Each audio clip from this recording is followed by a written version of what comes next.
Hola, ¿qué tal amigos? Bienvenidos al curso de Exani 2. Empezamos con estructura de la lengua. El tema del día de hoy será categorías gramaticales con el subtema 1.2 verbos. No olvides que estás en el canal del Dr. Exani, no olvides suscribirte y comenzamos con la intro.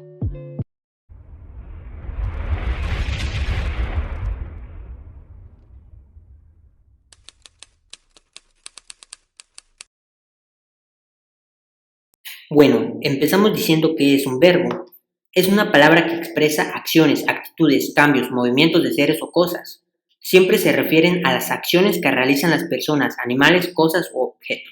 ¿Ok? Entonces, un verbo es la palabra que se refiere a la acción que realizan las personas, animales, cosas o objetos. ¿Ok? Un ejemplo sería el siguiente.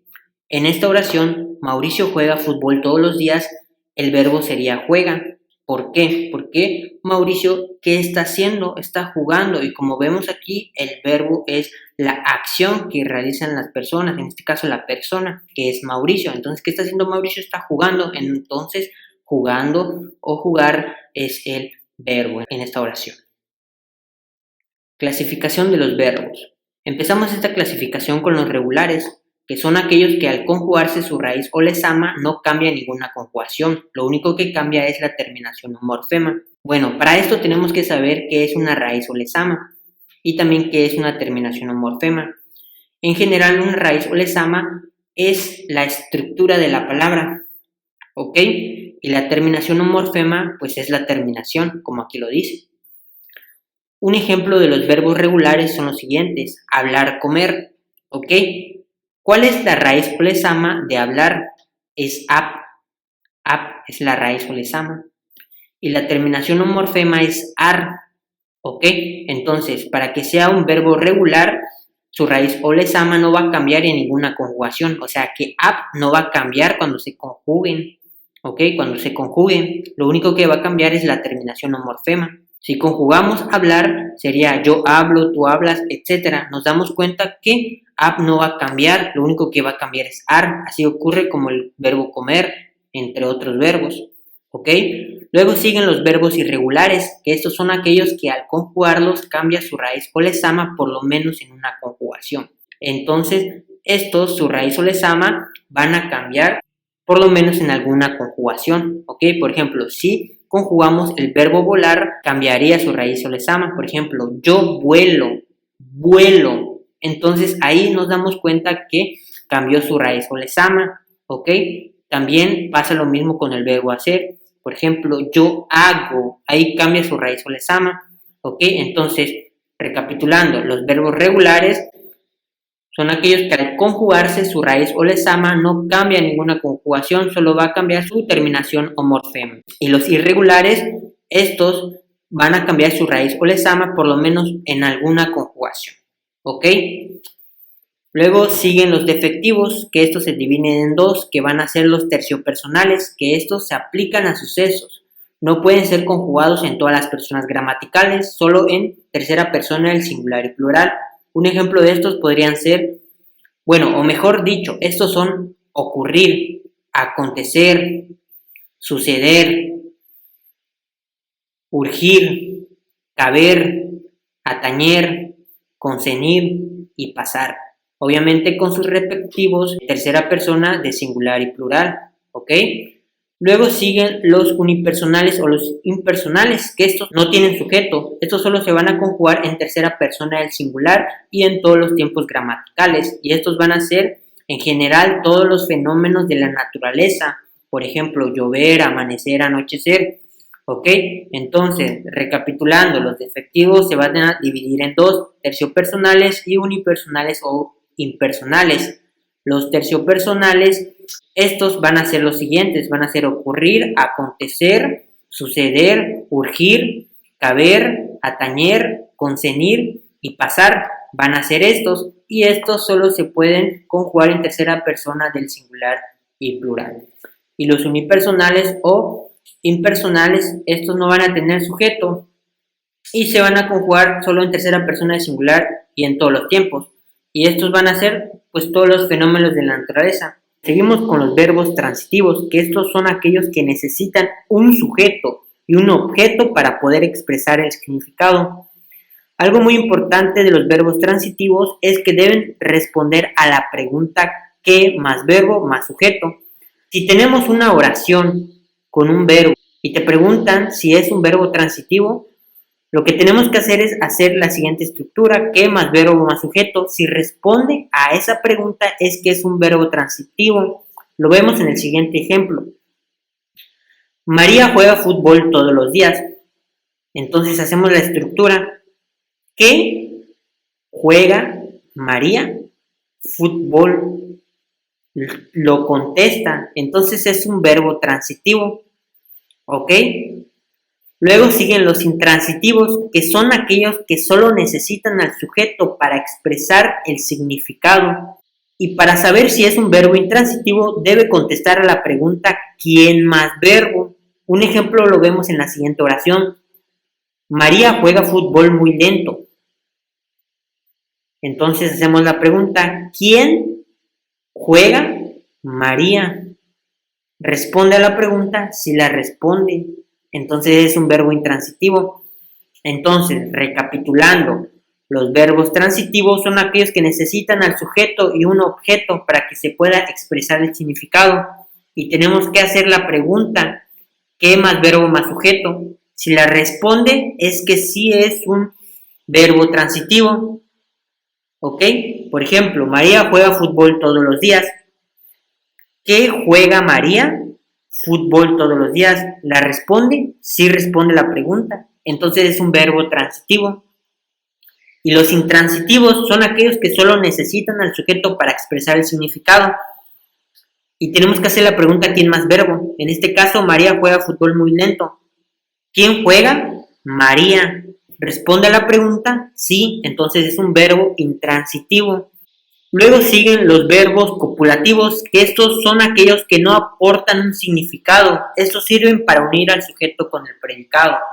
Y estos van a ser, estar, tener, parecer, resultar y lucir. ¿Ok? Entonces estos no tienen significado, solo unen al sujeto con el predicado y van a ser estas. ¿Ok? Luego siguen los verbos reflexivos, que son aquellas acciones que realiza el sujeto por sí mismo sin ayuda de nadie. Y siempre van acompañados de los pronombres reflexivos, me, te, se, nos, los, lo, les. Un ejemplo de estos son los siguientes. Nos levantamos al amanecer. En este caso, levantamos es un verbo reflexivo. ¿Por qué? Porque adelante de él lleva el pronombre reflexivo le y está cumpliendo la regla de los reflexivos que dicen es una acción que realiza el sujeto por sí mismo, sin ayuda de nadie, y aparte va a llevar el pronombre reflexivo, uno de estos, ¿ok? Y aquí vemos que en esta oración nos levantamos al amanecer, primera regla cumplida, nos lleva, levantamos, pues es una acción que solo realiza el mismo sujeto sin ayuda de nadie, entonces está cumpliendo la función y es un verbo reflexivo. Y también en el caso de yo me estiro al amanecer, ¿ok? En este caso estirar es el verbo. ¿Cumple la función? Sí. Estirar es una cosa que solo lo puede realizar la persona sin ayuda de nadie. Y como vemos aquí, me va adelante, o sea, lleva el me, entonces está cumpliendo la función, entonces es un verbo reflexivo. Entonces, recapitulando, los copulativos no tienen significado pleno, sino que sirven para unir al sujeto con el predicado y van a ser estas.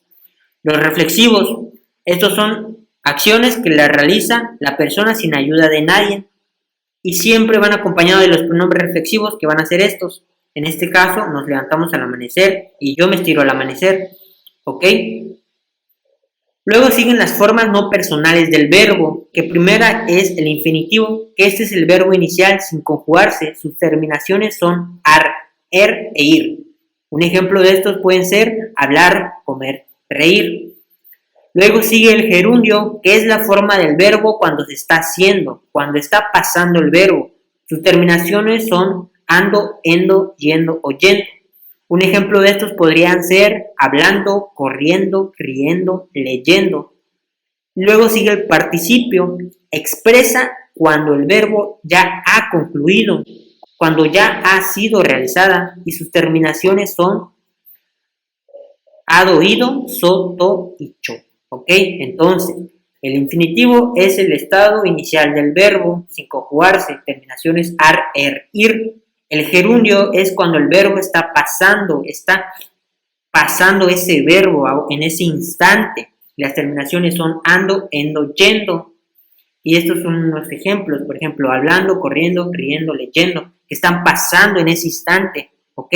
Y el participio, que este es cuando el verbo ya concluyó, cuando ya pasó, y las terminaciones van a ser ado, ido, soto y cho, ¿ok? Un ejemplo de estos podrían ser hablado, comido, reído, dicho, cosas que ya pasaron, ¿ok?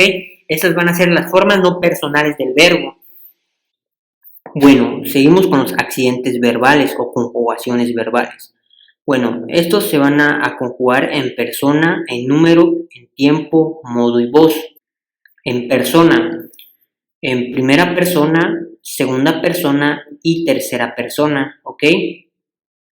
En número, que es singular y plural, singular 1, plural 2 o más. En tiempo simple y en tiempo compuesto. En la siguiente diapositiva vamos a enfocarnos más en este tema, ¿ok? En modos están en el modo indicativo, subjuntivo e imperativo. En el modo indicativo, ¿qué es lo que va a pasar? Bueno, en el indicativo su función es informar, ¿ok? Informar acciones, acontecimientos que pasan, pasaron o pasarán, pero obviamente se tienen por hecho, ¿ok? El subjuntivo, su función va a ser suponer, va a ser duda, va a ser deseo, posibilidades, cosas que no se saben si van a pasar, ¿ok? Y el imperativo, que indica orden o mandamiento, ¿ok? Afirmaciones en forma de orden o deseos en forma de orden, ¿ok? Un ejemplo del indicativo sería María trabaja todos los días. Es algo que está pasando, ¿no? Porque indica o afirma cosas que son hechas, que pasan, ¿ok? En cambio, en el subjuntivo, un ejemplo de este sería María quiere trabajar, ¿ok? En este caso no está seguro de que pase eso, está suponiendo, es un deseo de María, ¿ok? En el imperativo indica orden o mandamiento, un ejemplo de este sería quiero que trabaje María, ¿ok? Entonces esos van a ser los modos, recapitulando, el indicativo informa hechos o acontecimientos, cosas que saben que pasaron, pasarán o están pasando, que se tienen por reales. El subjuntivo es suponer, dudas, deseos, posibilidades, opiniones, ¿ok? Y el imperativo indica orden o mandamiento, afirma cosas en forma de orden. Luego de esto vamos por la voz. En la voz se va a dividir en voz activa y voz pasiva. En la voz pasiva es cuando el sujeto realiza la acción del verbo. Por ejemplo, Juan recita un poema. En la voz pasiva, la acción del verbo recae al sujeto. Un ejemplo de esto sería un poema fue recitado por Juan. Entonces, en voz activa, cuando el sujeto realiza la acción del verbo, Juan recita un poema. Pasiva, cuando la acción del verbo recae al sujeto. Un poema fue recitado por Juan, ¿ok? Entonces, vamos a seguir en tiempos. Entonces, como dije, el tiempo se va a dividir en simple y en compuesto. Primero vamos a ver el tiempo simple, que estos se van a poder conjugar en presente, pretérito, futuro, copretérito y pospretérito, ¿ok?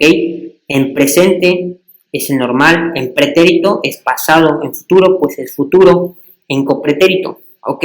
Aquí nos complicamos un poco. ¿Qué es el copretérito? Bueno, el copretérito es pasado, pero a diferencia del pretérito, o sea, el pasado normal, es que este indica cosas que solíamos hacer antes y que actualmente ya no lo hacemos, ¿ok? Esto mayormente se utiliza cuando nos referimos a cosas ya pasadas de muchos años. Por ejemplo, cuando era niño, cuando iba a la escuela, cuando era adolescente, ¿ok? Cosas así. y también se utiliza en condiciones. ¿Ok? Vamos a ver un ejemplo en copretérito. Un ejemplo de este sería cuando era niño jugaba fútbol. ¿Ves que en este caso nos estamos refiriendo a cosas que hacíamos? ¿Ok? Aquí la parte más importante es que en el copretérito la terminación del verbo siempre va a ser o apa o ia, una de esas dos terminaciones. De esa forma nos vamos a dar cuenta que el verbo está en copretérito, que la terminación sea aba o ia. ¿Ok? Como en este ejemplo, jugaba. ¿Ok? Cuando era niño jugaba. Vamos a ver entonces en el pretérito. En el pretérito sería yo jugué. ¿Vieron la diferencia? Entonces la diferencia es que el copretérito, su terminación puede ser en aba o ia. Y el copretérito nos va a indicar cosas que solíamos hacer antes, pero actualmente ya no lo hacemos. Luego de este sigue el pospretérito. ¿Qué es el pospretérito? Bueno, pues este nos va a indicar una expresión que puede indicar una suposición, ya sea en el futuro, presente o pasado, dependiendo de cómo esté la oración. ¿Ok? Y aquí lo importante es que la terminación de todos sus verbos en pospretérito van a ser en ría. Entonces, un ejemplo de este sería: mi hermano me prometió que jugaría conmigo hoy. Nos damos cuenta que esta oración está en presente. Pero ¿qué pasa si lo hacemos así? Mi hermano me prometió que jugaría dentro de un mes. Estamos hablando de futuro. ¿Y qué pasaría si ponemos de esta forma la oración? Mi hermano me prometió que jugaría conmigo hace 2 semanas. Estamos hablando de futuro. Entonces, el pospretérito nos va a expresar algo, una suposición, que ya puede ser en pasado, presente o futuro, dependiendo de cómo esté la oración. Entonces, recapitulando, el tiempo simple se puede conjugar en presente, pretérito, futuro, copretérito y pospretérito. El pretérito es el pasado normal. El copretérito es el pasado refiriéndonos a cosas que solíamos hacer antes, de hace mucho tiempo, que actualmente ya no lo hacemos. Y las terminaciones del copretérito van a ser aba e ia. ¿Ok? El pospretérito. Este nos va a indicar una expresión que puede indicar una suposición, ya sea en el pasado, presente o futuro, dependiendo de cómo esté escrita la oración. Y las terminaciones de los verbos en pospretérito van a ser ría. Y solo se pueden conjugar en modo indicativo, en modo subjuntivo y en modo imperativo. En modo indicativo en todos los tiempos, o sea, en todos estos tiempos, y en todas las personas, que es yo, tú, él, ella, nosotros, nosotras, ustedes, ellos y ellas, ¿ok? En modo subjuntivo solo en los tiempos presente, pretérito y futuro y con todas las personas. Y en modo imperativo solo en tiempo presente y con las personas tú y ustedes. Recapitulando, en el tiempo simple se puede conjugar en tiempo presente, pretérito, futuro, copretérito y pospretérito. Y también en modo indicativo, subjuntivo e imperativo. En modo indicativo en todos los tiempos y con todas las personas. En modo subjuntivo con los tiempos presente, pretérito y futuro y con todas las personas. Y en el modo imperativo en el tiempo presente y con las personas tú y ustedes. Luego siguen los tiempos compuestos. Estos van a estar conformados por un verbo haber auxiliar, que este debe estar conjugado, más un verbo principal, que este debe ser en participio. ¿Cuáles son los participios? Los que terminan en ado, ido, soto y cho. ¿Ok? Vamos a ver más detalladamente el tiempo compuesto. Bueno, este se puede conjugar en antepresente, antepretérito, antefuturo, antecopretérito y antepospretérito. ¿Qué van a indicar estos tiempos? Son los mismos que en el tiempo simple, van a significar lo mismo. Y estos solo se pueden conjugar en modo indicativo con todos los tiempos y con todas las personas, y en modo subjuntivo con el tiempo antepresente, antepretérito y antefuturo y con todas las personas. ¿Ok? Entonces, recapitulando, el tiempo compuesto solo se puede conjugar en todo, en antepresente, en antepretérito, antefuturo, antecopretérito y antepospretérito. Y estos solo se pueden jugar en modo indicativo y en subjuntivo. Y bien amigos, este fue el video del día de hoy. Gracias por verlo. Si te gustó, dale like, suscríbete y síguenos en nuestras redes sociales. Espero que te haya gustado y nos vemos en el próximo video.